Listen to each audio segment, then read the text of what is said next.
உங்கள் favourite TV ஷோக்களை இனி miss பண்ண தேவையில்லை. ZEE5 இல் முற்றிலும் இலவசமாக காணுங்கள். இங்கேயும் எப்பொழுதும். ஊர் சொல்படி ஒரு பொண்ணோட லட்சணமே அவ புருஷன் கூட வாழ்றதுதான்.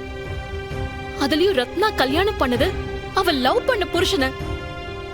அப்ப அவனை பத்தி அவளுக்கு நல்லா தெரிஞ்சிருக்கும். அவனை நல்லவனா மாத்தி அவனோட வாழ ரத்னாவால முடியும்னு நான் நினைச்சது எந்த வகையில தப்பு? சொல்ல எந்த வகையில தப்பு? ஆமால தப்பு தாம்ல. தோ சொல்லுதிய தாலி கட்டினா அவன் புருஷனோட தான் சேர்ந்து வாழணும்னு கேள்வி மாதிரி பேசுதிய. அது தப்பு தாம்ல. அன்னைக்கு நீ சொன்னதும் தப்பு, இன்னைக்கு நீ சொல்றதும் தப்புதே.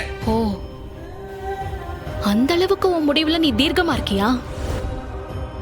இப்போ என்னோட முடிவை நீ கேளு. என்ன முடிவு? இப்ப என்ன இது ஒரு சண்டை, இதுக்கு ஒரு முடிவா? நான் ஏற்கனவே உன்கிட்ட சொல்லிருக்கேன். இனி என்ன நீ புரிஞ்சுக்காம அபாண்டமா என் மேல பழிய போட்டேன்னு வெயி, நிச்சயமா நான் உன்னை விட்டு போயிடுவேன்னு. அது உனக்கு ஞாபகம் இருக்கா இல்லையா?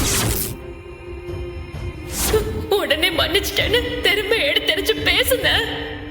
நீ இப்படி பண்ண அப்படி பண்ணன்னு குத்தி காட்டி பேசுன. பதில் சொல்ல நான் உன் பக்கத்துல கூட இருக்க மாட்டேன். உன் பக்கத்துல என்ன, உன் வாழ்க்கையில உன் கூட இருக்க மாட்டேன், அவ்வளவுதான்.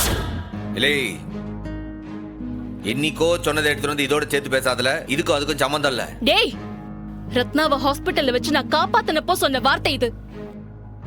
இப்ப அதே சிச்சுவேஷன்ல என்ன கொண்டு வந்து நிறுத்திருக்க, அவ்வளவுதான்.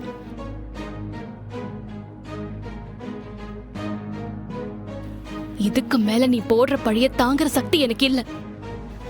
இதுக்கு மேல இப்படி ஒரு ஆள் கூட வாழ வேண்டிய அவசியமும் எனக்கு இல்ல. எல்லாம் முடிஞ்சிருச்சு சண்முகம், முடிஞ்சிருச்சு. இதுக்கு மேல நீயும் நானும் ஹஸ்பண்ட் அண்ட் வைஃப் இல்ல. ZEE5 ஆப்பை டவுன்லோட் செய்து அனைத்து எபிசோடுகளையும் இலவசமாக பாருங்க.